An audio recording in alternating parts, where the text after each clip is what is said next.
Pascal, Craponne Saint-Julie, bienvenue à notre célébration de la parole aujourd'hui. Et comme nous le savons tous, avec le nombre de 30, nous ne pouvons pas encore célébrer comme nous le souhaitons, donc nous sommes heureux de vous retrouver encore de nouveau avec ce temps de prière ensemble. Nous sommes rassemblés au nom du Père et du Fils et du Saint-Esprit. Amen. La grâce de Jésus notre Seigneur, l'amour de Dieu le Père et la communion de l'Esprit Saint soient toujours avec vous. Et avec votre esprit.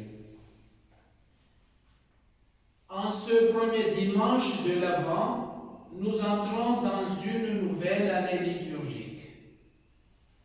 Les 4 bougies de l'Avent sont là. Je demande au Père Bonaventure d'allumer la première bougie, un symbole de notre attente joyeuse de la venue du Christ parmi nous.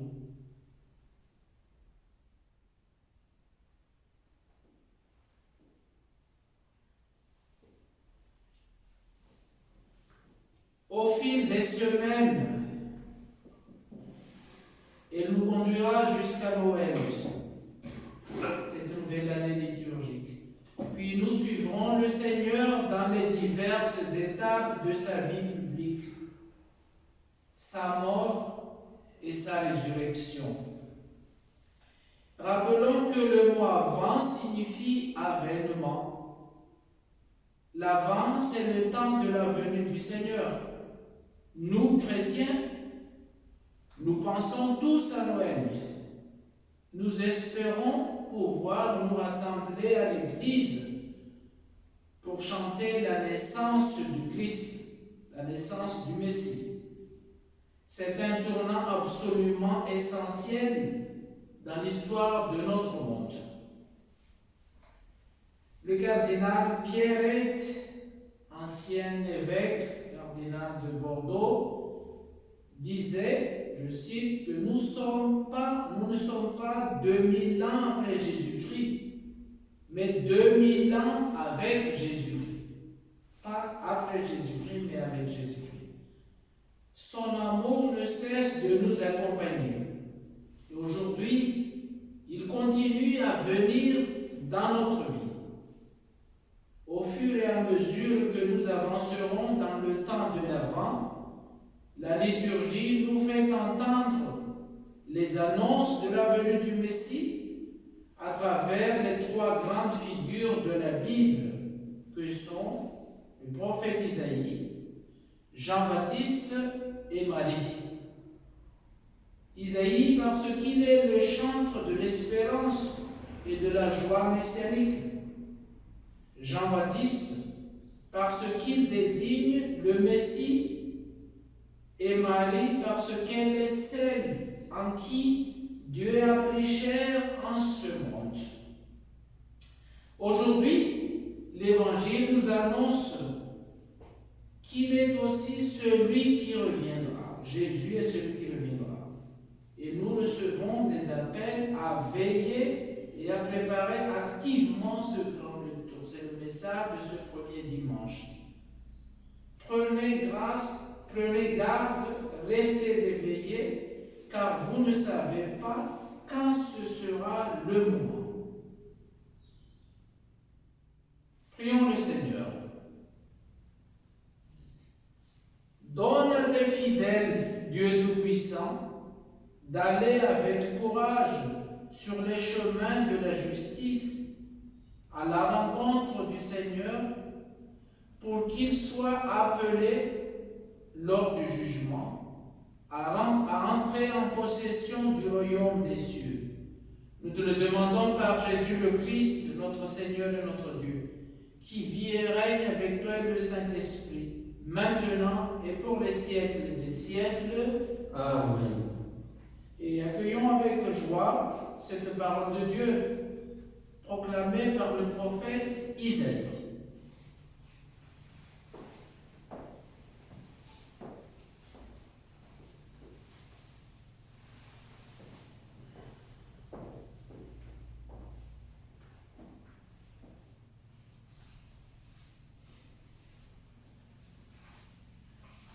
Lecture du livre du prophète Isaïe. C'est toi, Seigneur, notre Père, notre Rédempteur depuis toujours. Tel est ton nom. Pourquoi, Seigneur, nous laisses-tu errer hors de tes chemins? Pourquoi laisser nos cœurs s'endurcir et ne plus te craindre?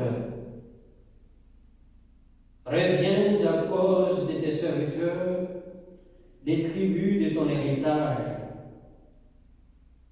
Ah, si tu déchirais les cieux, si tu descendais, les montagnes seraient ébranlées devant ta face. Voici que tu es descendu. Les montagnes firent ébranler devant ta face. Jamais on n'en a entendu, jamais on en a ouï dire. Nul œil n'a jamais vu un autre Dieu que toi, agir ainsi pour celui qui l'entend.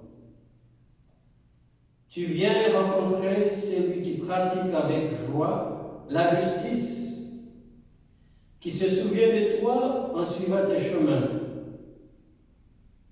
Tu es déshérité, mais nous avons encore péché, et nous nous sommes égarés. Tous, nous étions comme des gens impurs, et tous nos actes justes n'étaient qu'un linge souillé. Tous nous étions desséchés comme des feuilles, et nos fautes, comme le vent, nous a portés.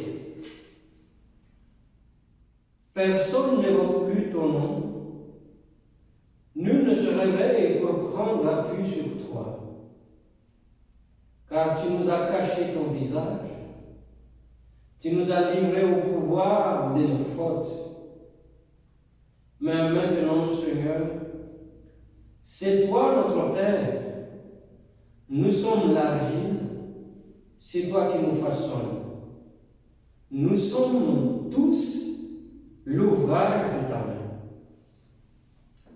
Parole du Seigneur, Nous rendons grâce à Dieu.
Le Seigneur soit avec vous. et avec votre esprit.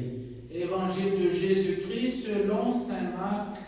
Gloire Gloire à toi, Seigneur. En ce temps-là, Jésus disait à ses disciples, prenez garde et restez éveillés, car vous ne savez pas quand ce sera le moment. C'est comme un homme parti en voyage, en quittant sa maison. Il a donné tout pouvoir à ses serviteurs, fixé à chacun son travail et demandé au portier de veiller. Veillez donc, car vous ne savez pas quand vient le maître de la maison, le soir ou à minuit, au chant du coq ou le matin, S'il arrive à l'improviste, il ne faudrait pas qu'il vous trouve endormi. Ce que je vous dis là, je le dis à tous. Veillez. Acclamons la parole de Dieu. Louange à toi, Seigneur Jésus.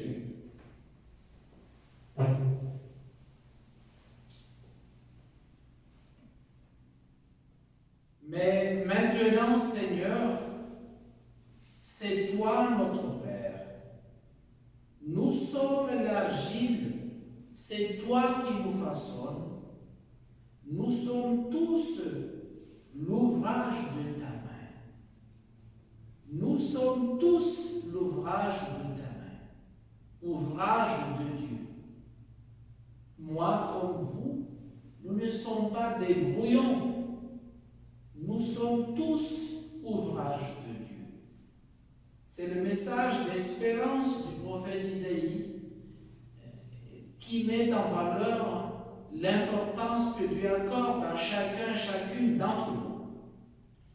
Isaïe s'adresse à un peuple humilié, un peuple écrasé, un peuple dispersé. Et il lui fait comprendre que tous ces malheurs viennent de son éloignement du Seigneur. Le Seigneur qui agit en sa faveur. Mais quand tout semble désespéré, le prophète rallume le feu sacré de l'espérance. Il appelle à l'espérance. Et il dit, Dieu n'abandonne pas son peuple. C'est une bonne nouvelle qui se réalise pleinement pour nous aujourd'hui avec l'arrivée du Christ Jésus, lui qui est le chemin, la vérité et la vie. Ce message d'espérance nous rejoint dans les épreuves qui accablent les plus faibles de nos jours, dans un monde où le désespoir est plus mortel que jamais. Nous sommes donc un peuple d'espérance, peuple de l'espérance.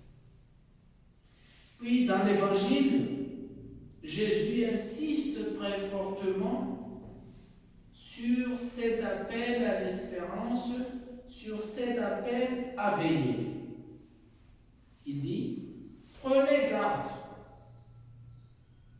Prenez garde. Cela ne signifie pas, méfiez-vous, non. Car la venue du Seigneur sera la plus grande des joies, et sa venue d'une manière nouvelle. Jésus dit, mais veillez comme le Seigneur nous demande de faire. Veillez. Mais qu'est-ce que ça veut dire, veiller? Qu'est-ce que ça signifie? Veiller comme le Seigneur nous demande de le faire.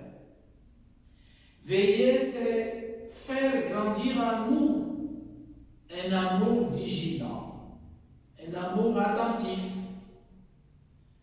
Veiller, c'est donner le meilleur de nous-mêmes, comme le serviteur dont parle l'Évangile, comme le serviteur qui attend le retour de son maître en pleine nuit. Son projet doit être le nôtre, le projet de Dieu. Et comme les hommes de notre monde ne s'intéresseront pas vraiment au Christ que s'il passionne ses disciples, c'est-à-dire nous, il est donc important pour nous cet appel à veiller. Il est important pour nous d'être un témoin de celui, de celle qui attend ce retour de Christ dans ce monde qui nous semble endormi dans les trains de la vie quotidienne. Le Seigneur ne veut pas que nous nous laissions emporter par tous ces tourbillons qui risquent de nous disperser. Par exemple, la maladie, le manque de moyens ou la pauvreté, peut-être aussi nos intérêts, nos égoïsmes qui peuvent nous endormir. Notre horizon, c'est celui de Pâques, c'est celui de la victoire du Christ sur le mal, sur la mort et sur le péché. Ce retour du Seigneur, nous le préparons comme une grande fête. Nous sommes tous comme des serviteurs qui attendent leur maître en pleine nuit. Il nous faut absolument être prêts à l'accueillir. On entend dire que le plus important à Noël, c'est de pouvoir se retrouver en famille. Oui, bien sûr, cela est vrai. Mais pour nous chrétiens, c'est tout autre chose. Noël, c'est d'abord Jésus qui est venu. Jésus qui vient et Jésus qui reviendra. Jésus qui est venu, qui vient dans notre vie aujourd'hui et qui reviendra à la fin du temps. Toutes les crèches sont là pour nous parler de cette venue. Les crèches que nous verrons prochainement dans nos églises. Ces crèches nous rappellent que Dieu nous rejoint dans notre vie. Il se fait Emmanuel, c'est-à-dire Dieu avec nous. Et avec lui, c'est la bonne nouvelle qui est annoncée à tous ceux et celles qui n'en peuvent plus de souffrir de l'exclusion et de la solitude.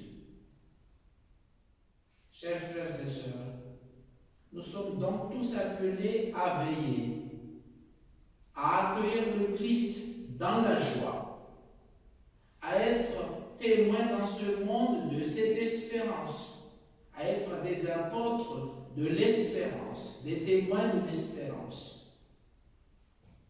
En ce monde assoupi dans l'injustice et l'indifférence, demandons donc au Seigneur qu'il ne laisse pas le sommeil nous gagner, qu'il dirige nos regards, nos pas, vers Jésus, vers celui qui vient faire fleurir la paix et la vie. Et demandons qu'il nous aide à devenir, nous aussi, des veilleurs de notre humanité. Car c'est là, au cœur de notre vie, de tous les jours, que nous voulons l'accueillir. Amen.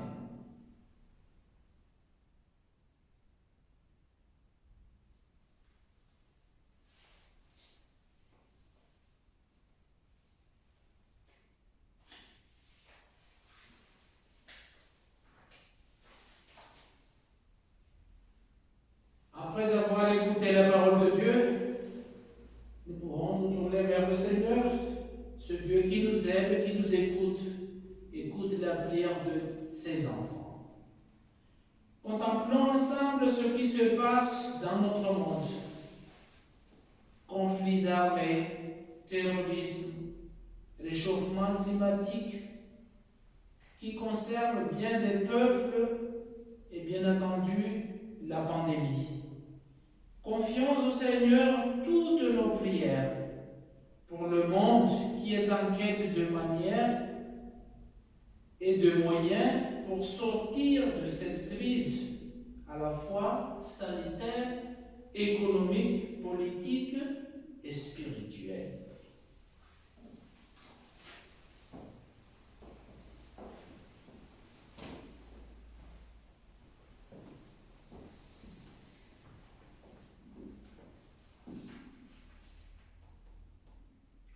Avec Isaïe, nous crions vers Dieu.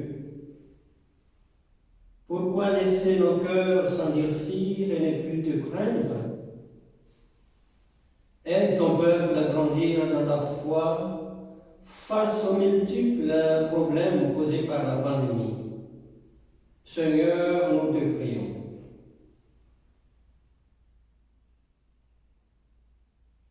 Visite cette vigne, protège-la. Seigneur, Regarde les jeunes qui sont en quête du sens de leur vie, qu'ils puissent prendre du temps pour méditer, contempler ta parole, afin de pouvoir s'engager sur le chemin de vie que tu leur proposes. Seigneur, nous te prions.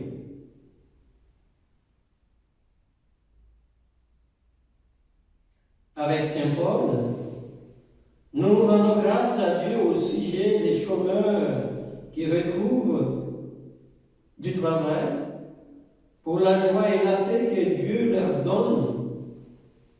donne grâce à leur position de travailleurs dans la société. Seigneur, nous te prions.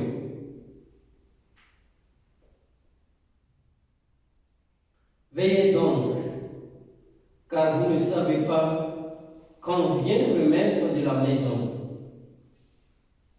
Seigneur, veille sur chaque communauté paroissiale, qu'elle soit attentive et à l'écoute de chacun de ses membres, qu'elle s'approche de ceux qui sont petits et pauvres, quoi qu'elle fasse, qu'elle soit guidée et éclairée par ta parole.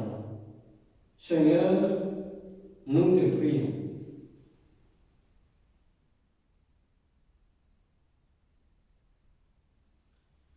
Et ensemble, nous le disons, proclamons la prière des chrétiens. Notre Père, qui es aux cieux, que ton nom soit sanctifié, que ton règne vienne, que ta volonté soit faite sur la terre comme au ciel. Donne-nous aujourd'hui notre pain de ce jour. Pardonne-nous nos offenses, comme nous pardonnons aussi à ceux qui nous ont offensés. Et ne nous laisse pas entrer en tentation, mais délivre-nous du mal. Car c'est à toi qu'appartiennent le règne, la puissance et la gloire, pour les siècles des siècles. Amen. Prions le Seigneur. Seigneur notre Dieu, nous te rendons grâce pour ce moment que nous venons de vivre en ta présence. Garde-nous éveillés et vigilants, que nous puissions annoncer aux hommes de notre temps que ton soleil s'est déjà levé sur notre monde. Jésus, notre Sauveur et notre Dieu, qui est vivant avec toi et le Saint-Esprit, maintenant et pour les siècles des siècles. Amen. Et maintenant, au terme de notre célébration, recevons la bénédiction du Seigneur qui nous guidera notre route pendant ce temps de l'Avent, mais aussi dans notre vie de tous les jours. Frères et sœurs, le salut est plus près de nous maintenant qu'à l'époque où nous sommes devenus croyants. Que Dieu le Père nous guide en toutes nos démarches et qu'il multiplie sur nous ses bénédictions. Amen. Qu'il rende ferme notre foi, joyeuse notre espérance et constante notre charité. Amen. La venue du Christ Rédempteur, pauvre parmi les pauvres, est déjà pour nous une grande joie quand il apparaîtra dans toute sa gloire, qu'il nous ouvre le bonheur sans fin. Amen. Que Dieu Tout-Puissant vous bénisse, lui qui est Père, Fils et Saint-Esprit. Amen. Revêtons le Seigneur Jésus-Christ. Allons dans la paix et la joie du Christ. Nous rendons grâce à Dieu. Bon dimanche, bon temps d'Avent à toutes et à tous.